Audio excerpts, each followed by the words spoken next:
Hey guys, welcome back to Sydney Retro MTB. Johnny here. I just want to do a bike check on the Jason McRoy Specialized S-Works Team M2 build.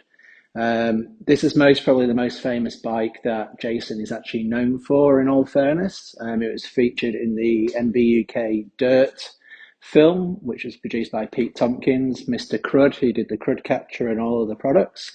So obviously it starred Rob Warner, Scott Donnet, Jez Avery, Dave Hemming, and Bill and Ted the Goats. Obviously you can't leave them guys out. Now, a lot of people in the world have actually replicated this bike, quite a few.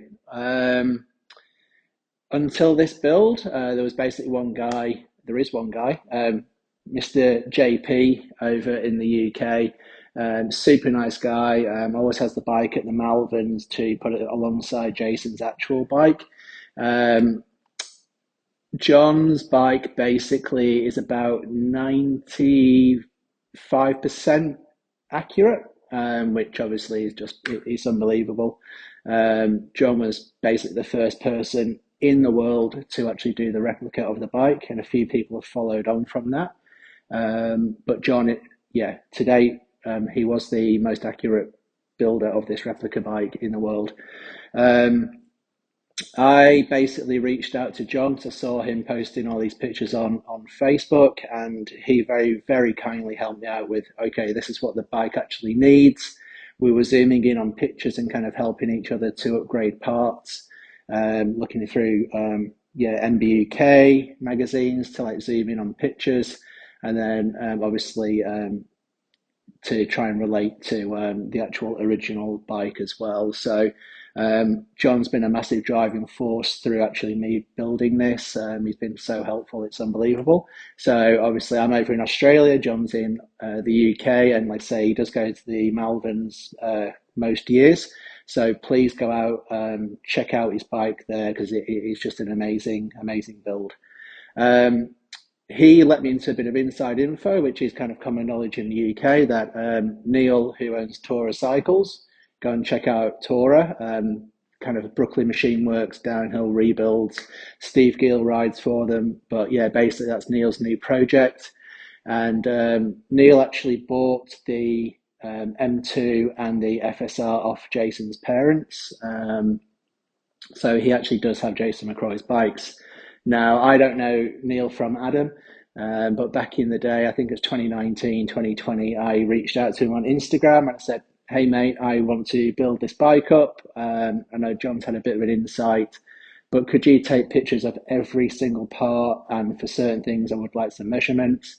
And so graciously, he helped me out heaps. He sent me all the pictures over. There was no issue with it, and I'll always be forever in his debt for doing that because that's what's allowed me to get this so accurate. This is now officially the most accurate build in the world. This is about 99% accurate. There's basically one part on this which I can't replicate because you can't buy it and it was custom made for Jason. So I'll run through that in a second, but everything else is exactly how Jason's bike is. If you watch my last video, which is the FSR DH, you'll know that I'm very particular about how things are. So there's certain things on this bike that possibly have been changed since the dirt video, but as it stands in Neil's possession, this is how the bike is actually is. So essentially the way kind of certain orientation of where the decals are to the front and rear hubs, they're kind of in reverse. So again, there's like little things which aren't perfect, but who knows, that could have been changed down the track. But what we'll do is we will go through a few things, which obviously does make it the most accurate stuff. So you can actually try and hunt these parts down yourself and try and replicate what you've got here. Now, first thing, we've got the M2 frame. This is a 15.5 inch, so they did do a 16, I believe, or 16.5. So obviously, if you don't have the right size frame to start with, your build isn't accurate. But obviously, at the end of the day, this is all about a tribute to Jason's legacy and to keep his name going and the history of mountain biking. So obviously, anything which is obviously a replica is good. but if you want it absolutely perfect, you've got to get the right size frame to obviously start that process off. Now, I saw this frame in the background picture of a guy called John over in America. He was taking a picture of something else, and I saw this frame built up as a single speed. And I just messaged the guy randomly on Facebook and I said, oh my God, I would love to have that bike because I want to start a trilogy project off. He was basically like, no, you're not having that. Messaged him a few months later. Literally, we got into some discussions, and extremely graciously, he agreed to sell it. So I got that shipped over from the States, and that actually started the trilogy project off. But I literally saw this in the background of a picture on one of the Facebook retro groups. So it was a bit of a special find. And honestly, it's nearly immaculate condition. There's a little scuff here and a little scuff here and a tiny little paint chip here. And apart from that, it's basically bang on. So it's unbelievable quality. For the actual build video, I did put a layer of teak on it to bring out the paintwork color a bit more, and it worked an absolute treat. So it's been nicely restored. So that's the frame. I've seen a few people do some tribute builds, but with a 1996 frame, which actually looks nearly identical, but there is a different decal on the seat tube. And also there is an extra gusset welding up here on the head tubes. That's how you can decide for the 1995 model to the 96. So again, if you have that, it's not the exact build, but obviously it will do and it will look pretty much the same. Okay, let me just see. I have made some notes here. So we've got the frame. Okay, so with the wheels, again, some people have built the wheels up, but they've got the wrong spoke count. So all these bikes are 32 hole on DT Huggy hubs on 121 Mavic ceramic rims. So again, there's actually a few different types of DT Huggy hubs, and I've seen people build them up with the wrong hubs, but these are the correct hubs that Jason actually used. So I don't actually know the model number of them. But I've got 3 sets all the same. And again, even just to get that, I think now you took 2.5 years just to find the hubs. And throughout all 3 builds, I've basically got new old stock Mavic 121 ceramic rims as well. And again, I think that took 2 to 3 years to actually find them before I even got them laced up. On all the wheels, my local bike shop, absolutely by fluke, he found a stash of Wheelsmith spokes. So these aren't DT Swiss spokes, or just some random. These are actual Wheelsmith spokes, which are super hard to kind of find. So they've got the proper spokes with the W stamped on the end of them. And so it's a full exact replica build. I'll go into just the orientation here of, again, nothing's perfect on this bike or how I would have it, but the actual rear decals, if you want to call it, are facing non-drive side, whereas the front is facing drive side. But also I've got the orientation of where the logo is of the DT Huggy in relation to the decals on the rims and in line with the valve holes. So this is the actual perfection that I wanted to go down that path, and I have done that. Okay, next, let's have a look here. Dave's chain device. So again, you can get these quite easily on eBay or anywhere else. So just to make note, the first generation of DCD has 1 bolt here, and Jason had 2 bolts. This is essentially the second generation of the DCD, which is the chain device there. So again, just keep an eye out for that. Little details. If you have a single bolt one in anodized red, it's not the right one. You need to get the 2 bolts on there. Skewers. This is a bit of a funny one because I actually was looking through the pictures and I was like, okay, Jason's got a Shimano XT rear skewer, and upon speaking to Neil and getting a photograph, it's actually made by Suntour. So that's a Suntour rear skewer, but it is a Shimano XT quick release up here. Now on the front, this is a little bit controversial, but I can swap this out at any time. The bike was actually ridden by Jason's mum and I think a few other family members before it was sold, and I can insert a picture here of actually what it was just before it got sold, and it got restored to how it is now, how it is in Neil's possession. So, but if you zoom in on like the dirt images in all the magazines, which I can find and try and bring these up and put these in the image. Um, Basically, Jason's got a specialized titanium front skewer, but as it stands now, I think it's a Shimano XTR M900 with a different end cap. I do actually have that in my possession, and I can swap that out at any time to obviously make it accurate as it is now.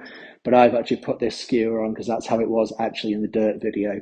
So obviously it is correct. It just depends what era you want to change it up to. I can do it because I've got both skewers, so it's not an issue. It's still going to be the same accuracy level. So yeah, it's a Shimano specialized titanium skewer there on the front. Okay, what else have we got here? The rear cable routing, just for if you didn't see the video, this is actually a Diacomp cable guide, which actually hangs off the back of the XT seat clamp, and obviously the specialized seat collar there, and that goes into the Avid tri-dangles and into the Avid Ultimate brakes. Now, I actually had to have these brakes anodized red because at the time of purchasing them, I only had them in silver. So these have been anodized, but I do actually have the original. I found some original ones later on, but they're very, very, very faded. So I wanted to keep these looking absolutely brand new, and they do look absolutely brand new.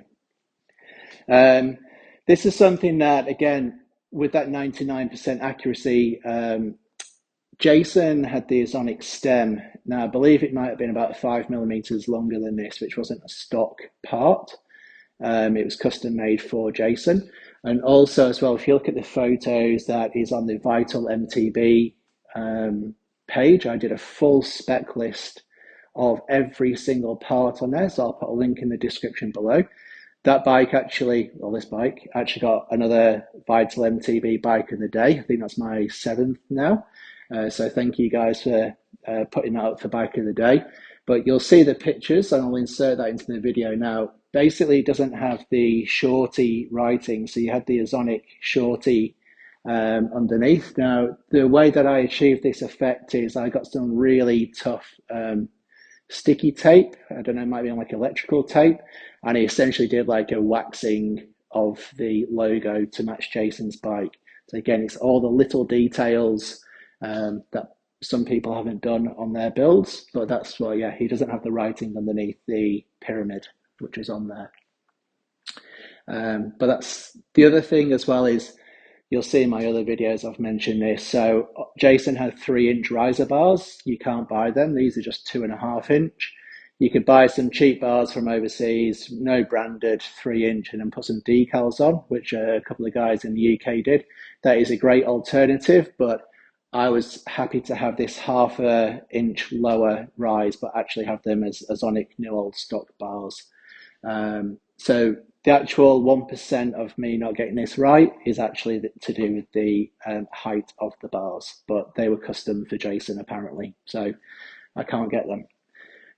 What else have we got here? Oh yes, grip shift. Okay, so with the grip shift, obviously when you used to buy them back in the day, the grip shift 800 X-rays, they just came with normal black rubber grips on there. So I had to buy some new old stock grips to install, and I'll just let you know about these Onza Yules. Now, obviously, I'd love to keep that 99% accuracy, which it is. I'll just show you here. I do actually have a few pairs of original Onza Yules, and these have been through the cleaner multiple times. I've used certain solutions on them. These are extremely tacky and basically like sticky gum, so they feel absolutely dreadful, and obviously you can see the color difference. These are just a really, really off color of yellow because they're just so old, but these are the original ones. So there's a company in France called Repro, and I'll put a description in the link below. they do replicas of all the grips from back in the day. So these are actually replica grips, even though I do have the originals. So if anyone pulls a face about this, I can actually just swap them out anyway, and it's still that 99% accuracy. These are actually original Onza bar end plugs as well, so they aren't copies; they are actually original as well. So that's kind of cool. What else do we have here for the bike check? Yes, the forks. So the forks internals in here were pretty mashed up when I got these from. I got them from Switzerland a few years ago. So these have actually got replacement steed springs inside, and they've been fully serviced. So the steed springs are from SRP over in America, I think. So they've got all brand new internals and working perfectly. And just looking here, just little things that you would have seen on the build video if you watched it. The all-important crud bung to stop any kind of crap and crud going up into your steerer tube. So that was made by Pete, as well as the crud catcher. So that's a nice little bit underneath, which is hidden away, and it's nicely concealed. I'll go into the bottle cage because basically this setup of bottle cage here looked very simple, but you couldn't buy it in that colorway. So I had to buy 2 bottle cages to make that 1 bottle up, because the middle bit here, it's just a piece of rubber, which slips over the top. So yeah, I had to buy 2 different ones to make that 1 bottle cage there. So again, attention to detail on that kind of things. What else have we got in my notes? Let's just have a quick look. Decals. So for the past kind of 5 years, I've used Retro decals over in the UK. Gil always does an absolutely stellar, amazing job. And I'll just let you know the decals that I've actually got on here, which he did for me. So the Wheelsmith decals, which go all around the rims, same Wheelsmith, and then also essentially the part numbers of the spokes and hand built by Wheelsmith. They are from Gil. Again, I took pictures of Jason's, Neil took pictures of Jason's decals. Gil managed to replicate them absolutely down to a T. So we have got them in stock, on stock there. The JMC logo, we've got that. And the finish line chainstay protector. So again, that's actually from Gil as well. So that's the only decals that I needed for this. Oh, and the grip shift decals up here. They are also from Gil, which is pretty good. Now, last but not least, again, you can get all the parts run down on the Vital MTB page because I have listed them all there.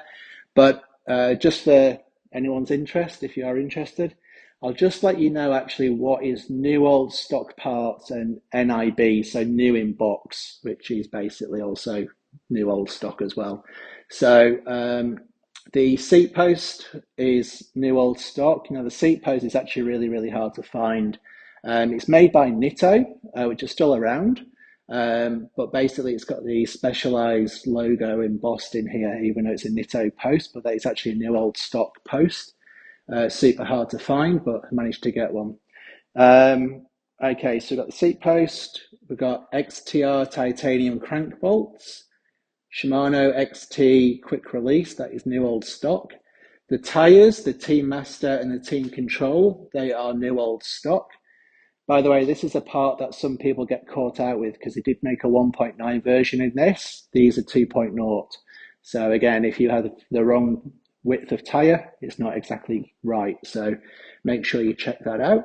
But yeah, they are new old stock. The front rim, the Mavic 121 ceramic, is new old stock. The rear isn't. There is wear on this on the sidewalls. The rear mech is new old stock. The Dave's chain device is new old stock. The stem is new old stock. The bar is new old stock. Let me just see if there's. Oh, the bottom bracket is new old stock. The Suntour rear quick release and the Specialized titanium front skewer is new old stock. And the shark tooth, they came in the packets as well, so they're all new old stock or new in box, whatever you want to call it. Oh, and the Cool Stop pads, which again you can just get them on eBay. Actually, they're not hard to find, but they are new old stock as well.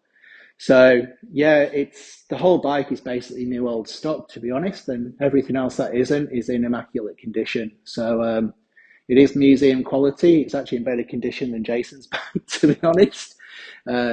Super proud of the build and all the trilogy builds because yeah, it has basically took me about 4 years to make all this, and these will never ever be sold. They are locked away, safe, under pretty heavy security. So yeah, I'm very proud of them. They are very, very precious to me. And yeah, growing up, Jason was my idol. Again, if you saw my other video, I did mention that unfortunately Jason did pass away fairly close to where I used to live in the UK.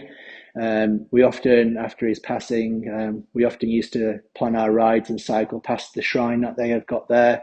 His mum and dad and Justin, his brother, they've done an amazing job in putting an absolutely amazing memorial there. So if you're on Woodhead Road, go and check it out. Pay your respects to Jason and the McRoy family. Yeah, but it just kind of hit my local biking community and myself pretty hard when we all heard the news what had happened. And ever since that, I've just always wanted to have his bikes in his memory, really. So yeah, I'm super stoked on it. And yeah, watch out for the next video, which will be the National Champs S-Works Team FSR. And if you haven't seen the DH version, which he used at the Mammoth Mountain Kamikaze, go and check out that video as well. But thanks for sticking around this long. If you have stuck around this long, thank you ever so much. And please, honestly, don't forget to like and subscribe. It doesn't cost you 1 cent, 1 penny, 1 dime, $1. Hit the subscribe button, keep up with the notifications, hit the like button. Honestly, please do that for all content creators. It doesn't matter whether it's in biking, retro world, whether you've got hobbies or anything else you watch on YouTube. Hit the subscribe button because that basically helps with the algorithms and gets us noticed a little bit more to produce more content. So if you could do that, that would be absolutely wicked. And yeah, look, I'll hope to see you in the next build. All right, guys, have a good one. See ya.